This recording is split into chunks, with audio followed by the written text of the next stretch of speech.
suis le dauphin de la place Dauphine et la place Blanche à mauvaise mine. Des silhouettes rouges, comme le feu, le sang ou la révolution. Une œuvre que Gérard Fromanger qualifie de machine à penser, à réfléchir sur le monde.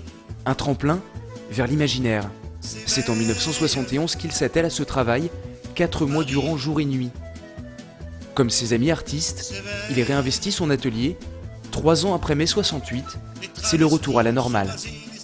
Pour moi, la seule façon de supporter le retour à la normale, c'est de créer en peinture, qui était mon métier, ma vie, ma passion, de créer quelque chose qui n'était pas un retour à la normale.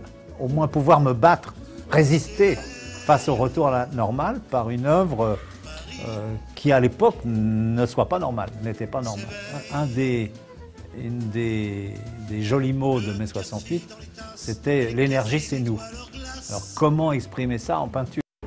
Alors, l'énergie c'est nous, donc mettre en avant les personnes par rapport au décor. Et 2, tous ensemble on peut changer quelque chose, les unifier par une couleur. C'est-à-dire mon idée c'était de prendre des gens non pas en train de manifester, pas en train de travailler, mais justement entre midi et demi et 1h, dans un espèce de no man's land banal, dans la banalité de la vie quotidienne. L'artiste aurait pu choisir Montmartre ou le quartier latin. Il leur a préféré un lieu plus anonyme et central, le boulevard des Italiens.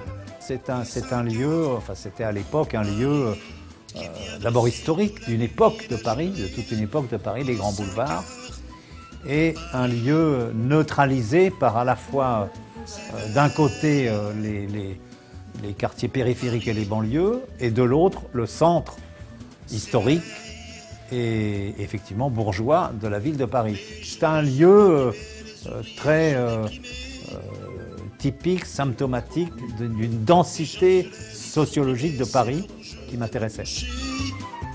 Et comme dans le Val d'Oise, l'art est dans la rue, l'artiste Gilles Wacky a reconstitué l'œuvre de Fromanger en 3 dimensions. Des silhouettes rouges grandeur nature, appelant alors le visiteur à pénétrer la cave d'Imière.